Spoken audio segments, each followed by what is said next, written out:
अस्सलाम वालेकुम students, welcome back to the channel mathematics बलार पंजवानी। आज हम स्टार्ट कर रहे हैं एक्सरसाइज 4.2। लास्ट वीडियो के अंदर हमने एक्सरसाइज 4.1 कंप्लीट कर ली थी। 4.2 का जो पहला टॉपिक है वो है मैक्लैरन थ्योरम से रिलेटेड। उसकी स्टेटमेंट क्या है, fx is n order differentiable function at x equal to 0, then it can be expanded as the infinite sum of the terms of the polynomial center at x equal to 0। अब basically क्या कह रहा है, basically n order differentiable function है। अगर eight x equal to 0 है तो basically वो इनफाइनाइट सीरीज बनाता है। अगर एक्स इक्वल टू 0 है तो इनफाइनाइट सम की सीरीज बनाता रहता है। तो बेसिकली नीचे सीरीज गिवन है कि एफ एक्स बराबर है function 0 plus first derivative function 0x plus second derivative फिर 0 पुट का x square upon 2 factorial plus third derivative x cube upon 3 factorial and so on. ये इसी तरीके से सीरीज मूव ऑन होती रहती है। इंपॉर्टेंट इसके अंदर जो वो है एक्स इक्वल टू 0। जब एक्स इक्वल टू 0 होगा तो एन ऑर्डर ऑफ डिफरेंशिएबल इसी तरीके से इनफाइनाइट सम वो चलती रहती है। इसके क्वेश्चन नंबर 1 है 4.2 का, वो है obtain the first three terms of the McLaren series form. अब तीन टर्म्स निकाली है मैक्लैरन सीरीज की। पहला पार्ट है cos x, तो इसको सॉल्व करते हैं। कैसे सॉल्व करना है, डिफरेंशिएशन बहुत बेसिक डिफरेंशिएशन अप्लाई होनी, कोई ऐसी मुश्किल चीज नहीं है, बस का प्रोसेस समझना है कि सॉल्व करना किस तरीके से। तो सबसे पहले हमारे पास फर्स्ट पार्ट जो है वो है हमारे पास cos x।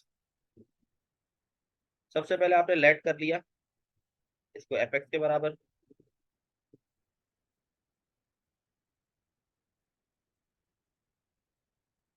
फिर आपने क्या किया, इस फंक्शन के अंदर जीरो पुट कर दिया, क्योंकि जो सीरीज है वो सबसे पहले यही कह रहा है कि एफ जीरो मतलब फंक्शन में जीरो पुट कर दे। तो ये हो गया हमारे पास cos जीरो। cos जीरो हमारे पास 1 के बराबर था, आप कैलकुलेटर में चेक कर सकते हैं। तो cos जीरो हो गया 1। फिर हमने इसका डेरिवेटिव लेना है, फर्स्ट डेरिवेटिव। तो फर्स्ट डेरिवेटिव हमारे पास आ जाए, cos का डेरिवेटिव आप सबको पता होना चाहिए, माइनस साइन। अब इस फंक्शन के अंदर भी जीरो पुट कर देंगे फर्स्ट डेरिवेटिव के अंदर, माइनस साइन जीरो। और साइन जीरो हमारे पास जीरो के बराबर। सवाल था obtain the first three terms, ठीक है। जिसके अंदर जीरो आ जाएगा वो टर्म में काउंट नहीं होगा, क्योंकि अगर हम जीरो पुट कर देंगे जो हमें सीरीज गिवन है मैक्लैरन की, तो वो पूरी टर्म को जीरो कर देगा। ठीक है, तो हमारे पास अभी तक एक ही टर्म आई है 1, जिसमें 1 आया ये टर्म है। जीरो आई है वो टर्म में काउंट नहीं होगी, क्योंकि वो पूरी टर्म को जीरो कर देगा।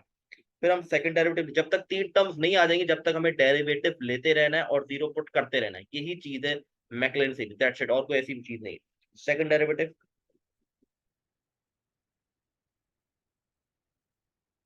अच्छा माइनस अपनी जगह पे रहा, साइन का डेरिवेटिव होता है कॉस,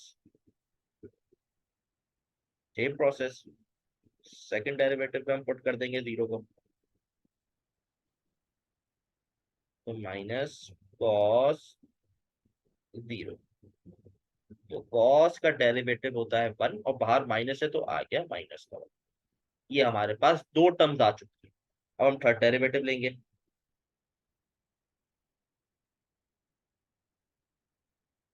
माइनस रहेगा यहीं पे और कॉस का होता है माइनस साइन एक्स। तो ये बेसिकली बन जाएगा हमारे पास प्लस का साइन, माइनस माइनस प्लस, तो ये हो गया साइन एक्स। अब थर्ड डेरिवेटिव का हम जीरो पुट कर देंगे, साइन जीरो हमारे पास जीरो के बराबर होता है।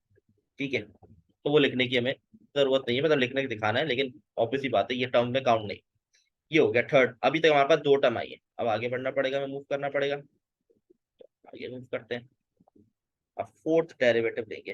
अच्छा इसको ऐसे भी लिख सकते हैं, फोर्थ को फोर भी लिख सकते हैं, बुक पे मोस्टली इस तरीके से ही लिखा हुआ है। तो साइन का डेरिवेटिव होता है कॉस, तो कॉस आ गया। और इस फोर्थ डेरिवेटिव में भी जीरो पुट कर देंगे। अच्छा याद रखिएगा मैक्लैरन सीरीज में जीरो ही पुट करना, तो उसकी स्टेटमेंट ही ये कहती है हमें जीरो पुट करना है।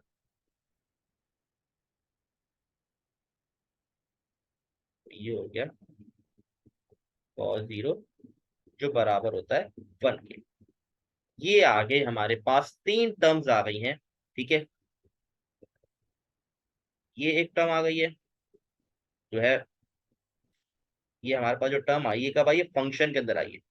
ये हमारे पास दूसरी टर्म है जो बेसिकली हमारे पास सेकंड डेरिवेटिव के अंदर आएगी।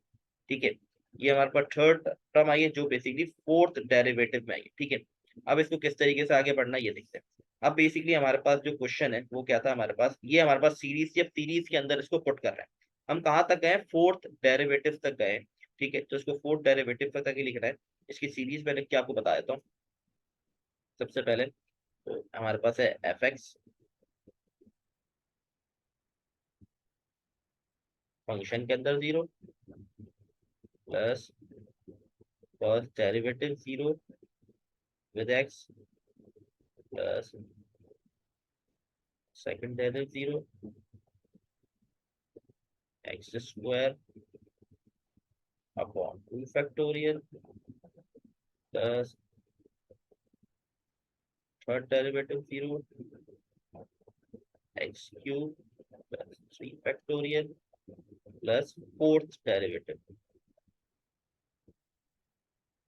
जीरो एक्स की पावर 4 और 4 फैक्टोरियल, और आगे हम लिख देंगे प्लस डॉट डॉट डॉट, क्योंकि ये कंटिन्यू चलती रहती है, इनफाइनाइट सीरीज है।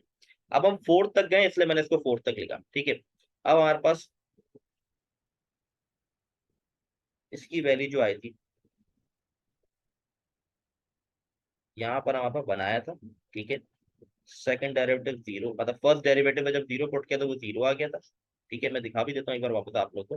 ठीक है, ये देखना है हमारे पास फर्स्ट जो हमने फंक्शन के अंदर जीरो पुट किया था तो बनाया, फिर फर्स्ट डेरिवेटिव के अंदर जीरो पुट किया तो जीरो था। ठीक है, इसी तरीके से वैल्यूज को पुट करते रहेंगे हम। ये जीरो एक्स हो गया। इसी तरीके से सेकंड डेरिवेटिव की वैल्यू आई थी -1 x square upon 2 factorial additive आ गया। इसी तरह यहाँ पर थर्ड डेरिवेटिव फिर जीरो था, एक्स क्यूब अपॉन 3 फैक्टोरियल, फिर लास्ट डेरिवेटिव 1 आया था हमारे पास, एक्स की पावर 4 अपॉन 4 फैक्टोरियल। ठीक है, एन प्लस सो ऑन चलता रहेगा। तो अब किस तरीके से आंसर आ गया हमारे पास 1, ये प्लस माइनस माइनस हो गया -1, मतलब -1 लिखने की जरूरत नहीं, हम डायरेक्ट लिख सकते हैं एक्स स्क्वायर अपॉन 2 फैक्टोरियल। ठीक है, इसको बिठा देता हूँ मैं यहाँ पर, एक्स स्क्वायर अपॉन 2 फैक्टोरियल, फिर हमारे पास आ गया प्लस, ये भी जीरो हो गया, प्लस अब ये रह गया 1 से मल्टीप्लाई करें आंसर रहेगा, ये बन गया x4 अपॉन 4 फैक्टोरियल। अब मैंने लिखा माइनस डॉट डॉट डॉट। अब ये माइनस क्यों लिखा, ये बड़ी इंपॉर्टेंट बात है, ये समझ ले। अब यहाँ पर देखिए सीरीज स्टार्ट हुई पॉजिटिव से, मतलब 1 जो है पॉजिटिव है, फिर नेगेटिव आया, फिर पॉजिटिव, तो अगली टर्म क्या होगी, नेगेटिव होगी। देखिए तो जनरल फॉर्म है वो तो प्लस में ही है, अगर आप मैक्लैरिन जनरल फॉर्म देखिए वो प्लस के अंदर ही है, सारी टर्म्स प्लस में। लेकिन यहाँ पर क्या आ रहा था, जो सिचुएशन क्या बन रही थी, अगर आप गौर से देखें, पहला जो 1 लिखा है पॉजिटिव है, फिर नेगेटिव आ रहा है, फिर पॉजिटिव टर्म आ रही है, तो अगली जो टर्म होगी, जो भी आएगी, फिफ्थ सिक्स सेवन टर्म जो भी टर्म आएगी वो नेगेटिव में आएगी, तो ये इस तरीके से लिखना जरूरी है। तो ये आपका फाइनल आंसर हो गया, ये आपका फाइनल आंसर है, मैक्लैरिन सीरीज का जवाब ये है आपका। तो आई होप आप लोग को ये क्लियर होगा। एक और पार्ट देख लेते हैं ताकि थोड़ी चीजें क्लियर हो जाए, अगर कोई मसले मसाइल हो। मैंने कॉस्ट वाला करा दिया, ट्रिग्नोमेट्री करवा दिया, तो अब हम कर लेते हैं ई की पावर साइन एक्स कर लेते हैं, ई की पावर साइन एक्स कर लेते हैं। ये काम 6 पार्ट में करवाता हूँ, वो भी आसान है, 5th पार्ट भी आसान है। 6 पार्ट है, एक्स मल्टीप्लाई बाई ई की पावर -x। ठीक है,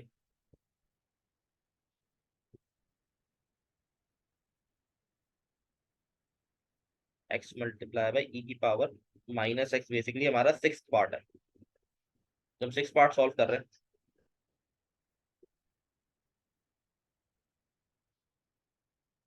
6 पार्ट है हमारे पास, एक्स मल्टीप्लाई बाई ई की पावर -x। ठीक है, ये हमारे पास इसका-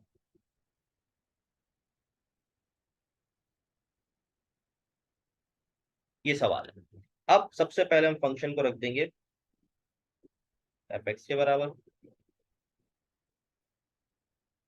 एक्स ई की पावर -x। अब हम सिंपल पुट कर देंगे जीरो, एक्स की जगह जीरो आ गया, और ई की पावर -0। अब जीरो से ई की अगर कोई वैल्यू आती भी है तो जीरो पुट करके जीरो हो जाएगा, तो ये हो गया जीरो। तो पहली टर्म तो हमने फाइंड आउट नहीं कर पाया। सेकंड, अब इसका फर्स्ट डेरिवेटिव लेते हैं। अच्छा, डेरिवेटिव के लिए मुझे क्या करना पड़ेगा, मल्टीप्लाई का फॉर्मूला लगाना पड़ेगा। ठीक है, मल्टीप्लाई के फॉर्मूला के बगैर ये नहीं हो सकता। तो सबसे पहले हमने लिखा x d upon d x e की पावर -x प्लस ई की power -x d upon d x x. ये इसका फॉर्मूला मैंने अप्लाई कर दिया यहाँ पर प्लस। ठीक है, आई होप ये सारी बेसिक चीजें आपको आनी चाहिए। अगर आपने चैप्टर 3 नहीं गो थ्रू किया हुआ तो आपको शायद ये मुश्किल होगी समझने में कि डेरिवेटिव कैसे लिया गया। अगर 3 अच्छे से आता है तो 4 चैप्टर आपको बहुत आसान लगेगा, मतलब डिफरेंशिएशन के लिहाज से। अच्छा, एक्स एडिटिव आ गया। अब ई का डेरिवेटिव सेम रहता है लेकिन उसकी पावर का डेरिवेटिव, तो पावर में लिखा है -x, तो -x का डेरिवेटिव आ जाता है माइनस का 1। तो इसीलिए मैं यहाँ पर 1 लिख रहा हूँ, तो माइनस लगा रहा हूँ यहाँ पर स्टार्टिंग में। ये आ गया मेरे पास माइनस ई की पावर -x प्लस ये एडिटिव आ जाएगा, और x का डेरिवेटिव होता है 1, वो लिखने की जरूरत नहीं। तो ये आ गया ई की पावर -x। अब यहाँ पर मैं चाहूँ तो माइनस ई की पावर -x कॉमन ले लिया, अंदर बच गया मेरे पास x -1। ये मेरे पास आ गया फर्स्ट डेरिवेटिव। ठीक है, थोड़ा लेंथी था लेकिन मल्टीप्लिकेशन से हमारे पास आराम से आ गया। ये आ गया फर्स्ट डेरिवेटिव। अब इस फंक्शन के अंदर मुझे जीरो पुट करना है और चेक करना है इसकी वैल्यू क्या आती है। तो इसके अंदर पुट कर देंगे जीरो, यहाँ -e की पावर -0। ठीक है, और 0 -1। अब इसको कैलकुलेटर में चेक करते हैं कि इसकी पे हमारे पास वैल्यू क्या आती है। तो कैलकुलेटर मेरे पास कहाँ है, ये रहा कैलकुलेटर। इसकी चेक करते हैं वैल्यू। सबसे पहले शिफ्ट दबा के एलन होगा आपके पास राइट साइड में, मोड के नीचे की साइड पे होगा एलन, उसको शिफ्ट दबा के प्रेस करेंगे तो आपके पास ई आ जाएगा। ठीक है, ई की पावर हमारे पास है -0, ब्रैकेट में हमारे पास एक और माइनस है, और ब्रैकेट में लिख देंगे 0 -1। तो वैल्यू मेरे पास जो आ रही है वो आ रही है 1 इसके अंदर। ठीक है, इसको सॉल्व करने से 1 वैल्यू आ रही है। इसका मतलब हमारे पास फर्स्ट टर्म तो आ गई, ये आ गया 1। ठीक है,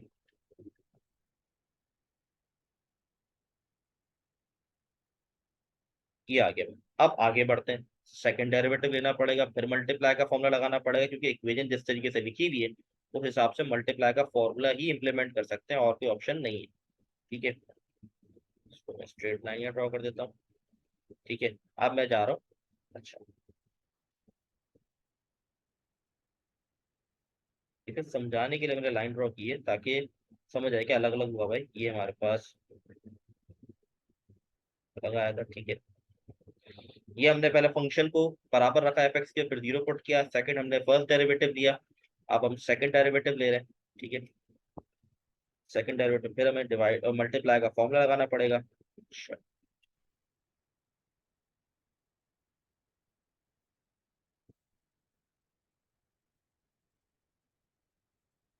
अच्छा, ये हमारा -e की पावर -x हमारा u के बराबर हो गया, और x-1 जो है वो b के बराबर हो गया। ठीक है, e बराबर हो गया। सही है, पहले u लिखते हैं फिर डिफ्रेंशिएट करते हैं x को, डिफ्रेंशिएट करते हैं v की वैल्यू को। v है मेरा x-1। जब मैं x-1 का डेरिवेटिव लूंगा तो x का डेरिवेटिव आ जाएगा 1, और -1 का आ जाएगा 0। तो 1 -0 1 होता है, तो लिखने की जरूरत नहीं है, आप लिख भी दे तो कोई मसला नहीं है। ये डेरिवेटिव आ गया। फिर हम देंगे प्लस x-1। अब डिफ्रेंशिएट लेना है एक्स ई का, सॉरी इसका यू का, इसकी डिफ्रेंशिएशन लेनी है। -e की पावर -x। अब इसको गौर समझे, आई होप आप लोग को आना चाहिए, फिर भी मैं समझा रहा हूँ। अगर मैं डिफ्रेंशिएशन ले रहा हूँ इसकी,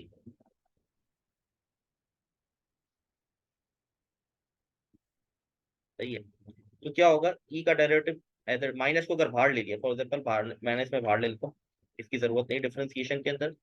ठीक है, अब मैं इसका डेरिवेटिव लेता हूँ, क्या आएगा मतलब ई की पावर -x और -1 आ जाएगा, और ये -1 माइनस क्या हो जाएगा, प्लस हो जाएगा। तो ये यहाँ मेरे पास आ जाएगा ई की पावर -x आ जाएगा। ठीक है, आई होप ये स्टेप क्लियर होगा आप लोगों को, समझाने के लिए मैंने अलग से करके दिखा दिया। मैंने डायरेक्ट यहाँ पर डेरिवेटिव लिखे, मतलब मल्टीप्लाई को हमने डायरेक्ट लगा दिया है। ठीक है, आगे कंटिन्यू करते हैं इसको। अब ये हो गया हमारे पास माइनस ई की पावर माइनस एक्स, ये ई की पावर माइनस अंदर मल्टीप्लाई हो जाएगा, प्लस ई की पावर, अच्छा एक्स पहले आ जाएगा, फिर ई की पावर माइनस एक्स, और ये हो गया हमारे पास ई की पावर माइनस एक्स। ठीक है, अब ये दोनों चीजें सेम है, इन दोनों को ऐड कर सकता हूँ, ये बन जाएगा -2 ई की power minus x plus x e की पावर माइनस एक्स।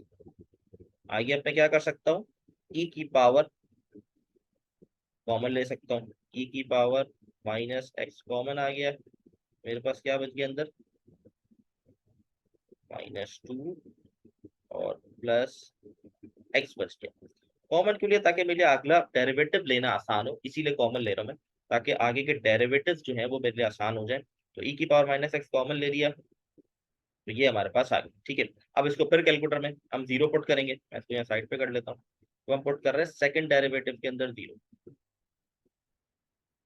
ठीक है, मैं डायरेक्ट इसकी वैल्यू लिखूंगा कैलकुलेटर सॉल्व करके। तो देख लेते हैं हमारे पास सबसे पहले क्या लिखा हुआ है, ई की पावर -0 हो गया, फिर ब्रैकेट के अंदर -2 प्लस 0, तो वैल्यू आ रही है मेरे पास -2 वैल्यू आ रही है। तो ये हमारे पास एक और टर्म आ गई, -2 आ गई। ठीक है, -2 इसकी वैल्यू आ रही है मेरे पास, आप भी चेक कर सकते हैं। ठीक है, बहुत बेसिक डेरिवेटिव है, ये क्लियर हो गए तो आपके लिए आसान हो, सही है। ये हमारे पास हो गया third derivative, sorry second derivative भी होगा। अब थर्ड डेरिवेटिव जाना, क्योंकि हमें तीन टर्म्स निकाली, अगर थर्ड डेरिवेटिव में तीसरा टर्म निकल गई तो हमारे लिए काम आसान है, फिर हम सिंपली इक्वेशन में पुट कर देंगे, तो आगे बढ़ते हैं, मूव करते हैं। तो अब हमारे पास जो इक्वेशन जिसका डेरिवेटिव हमें लेना है वो कौन सी, ये वाली हमारे पास इक्वेशन है, ये।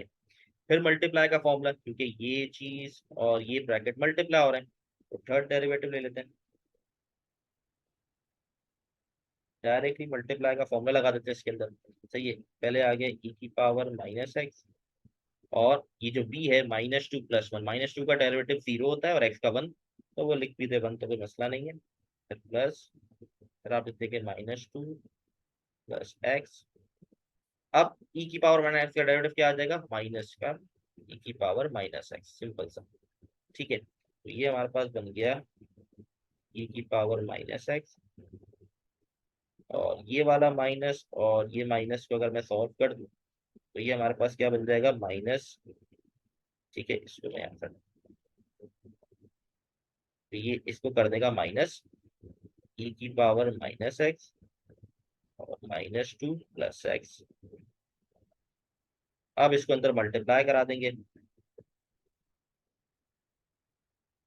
तो माइनस का, अच्छा माइनस ई की पावर माइनस एक्स मल्टीप्लाई हो तो ये प्लस का 2 ई की पावर माइनस एक्स हो गया, फिर सिर्फ माइनस एक्स ई की पावर माइनस एक्स। अच्छा, ये दोनों आपस में सॉल्व हो सकते हैं, प्लस कर देंगे इनको, तो 3 ई की पावर माइनस एक्स ई की पावर माइनस एक्स। अब ई की पावर माइनस एक्स कॉमन ले लेंगे, अंदर बच गया हमारे पास 3 माइनस एक्स। ठीक है जी, तो अब इस पे वही सिंपल स्टेप जीरो पुट कर देंगे। अच्छा, थर्ड डेरिवेटिव में जीरो पुट कर देंगे। अच्छा, आपने पूरा प्रॉपर करके दिखाना है, मैं तो डायरेक्ट यहाँ पर थर्ड डेरिवेटिव जीरो पुट करके वैल्यू कैलकुलेटर में निकाल के दिखा रहा हूँ, आपने पुट करके शो करवाएं, जैसे हमने फर्स्ट सवाल के फर्स्ट क्वेश्चन के अंदर नहीं किया था। ठीक है, अब इसको देख लेते हैं, हमारे पास यहाँ पर है 3 -0 और ई की पावर -3x, तो हमारे पास वैल्यू आ रही है 3, इसकी वैल्यू मेरे पास आ रही है 3। तो ये मेरे पास तीन टर्म्स आ चुकी हैं, कौन कौन सी है, फिर एक बार गो थ्रू कर लेते हैं ऊपर। सबसे पहले मैंने फंक्शन में पुट किया, तो मेरे पास डायरेक्टली 0 आ गया था, जो हमारी वैल्यू कंसिडर नहीं हुई। ठीक है, फिर मैंने फर्स्ट डेरिवेटिव निकाला, उसके अंदर 0 पुट किया तो 1 आ गया, सेकंड डेरिवेटिव के अंदर -2 एंड देन 3। तो उसको हम सिंपली सवाल को कंप्लीट कर लेते हैं, एंड करते हैं सवाल को।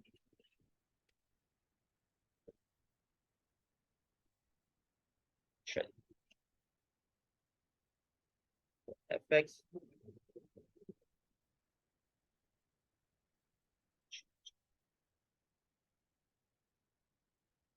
आ गया हमारे पास एफ एक्स। सबसे पहले आता है F0, मतलब फंक्शन के जीरो पुट किया तो हमारे पास आ गया था 0, हमने लिख दिया 0।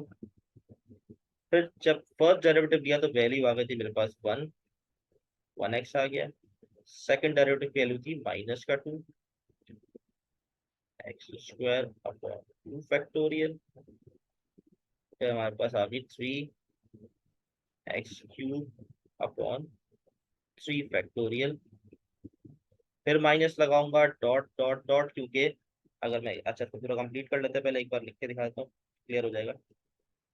तो ये आ गया x, क्योंकि 1x x होता है, माइनस। अब यहाँ से मैं क्या कर सकता हूँ, कटिंग कर सकता हूँ। अच्छा कैसे कटिंग कर सकता हूँ ये भी गौर से समझ लें। 2 फैक्टोरियल लिखा है, 2 फैक्टोरियल अगर आप चाहे डायरेक्ट कैलकुलेटर में भी कर सकते हैं, लेकिन आपको आनी भी चाहिए, बहुत बेसिक चीज है। 2 फैक्टोरियल का मतलब है 2 मल्टीप्लाई बाय 1। यहाँ 2 से 2 कट जाएगा, ठीक है, तो बच गया -x²। नीचे 1 लिखने की जरूरत नहीं है हमें। इसी तरीके से इसको भी ये लिखा जा सकता है 3 मल्टीप्लाई बाय 1। तो 3 से 3 कट गया, तो ये बन गया प्लस का x³। फिर माइनस डॉट डॉट डॉट, क्योंकि देखिए पहली टर्म पॉजिटिव, फिर negative, positive, and then next भी हमारे पास नेगेटिव होगी, तो इसलिए ये लिखना जरूरी है नेगेटिव। अगर सारी पॉजिटिव होगी तो आप पॉजिटिव पॉजिटिव लगा के डॉट डॉट डॉट लगाएंगे, तो ये आपका आ गया फाइनल आंसर। ठीक है, आई होप आप लोगों को क्लियर होगा ये सवाल। बहुत आसान क्वेश्चन है। आई थिंक ये मैक्लैरेन सीरीज को यहीं स्टॉप करते हैं। बाकी क्वेश्चन आप ट्राई करें, जरूर ट्राई करें। अगर कोई क्वेश्चन आपसे नहीं होता है तो आप उससे पूछ सकते हैं। कुछ स्टूडेंट से कमेंट किया था कि आप सारे क्वेश्चन कराया करें। मैंने उसका रिप्लाई भी ये किया कि सारे क्वेश्चन कराना कोई मुश्किल काम नहीं है, लेकिन इंपॉर्टेंट है आपका सीखना। अगर मैं सारे करा दूं और आपसे कॉपी डाउन कर ले तो आप शायद बहुत सारी चीजें नहीं सीख पाएंगे। मैथमेटिक्स के अंदर जरूरी है प्रैक्टिस, और अगर ऐसा सवाल आप खुद करेंगे, जैसे जो पार्ट्स मैंने नहीं करवाए, इसमें 4 पार्ट्स जो आपने खुद करना, जब आप खुद करेंगे तो आपकी बहुत सारी चीजें क्लियर हो जाती हैं जब आप खुद करते हैं। तो इसीलिए जरूरी है कि आप खुद जरूर करें। अगर आपसे नहीं होता तो मैं आपको सॉल्यूशन जरूर शेयर कर दूंगा, लेकिन पहले आप खुद ट्राई जरूर करें। आई होप आप लोगों को ये मैक्लैरेन थ्योरम क्लियर होगा। इंशाल्लाह नेक्स्ट वीडियो के अंदर नेक्स्ट टॉपिक क्वेश्चन नंबर 2 करेंगे, जो टेलर्स थ्योरम है उसको पढ़ेंगे। तब तक के लिए अल्लाह हाफिज।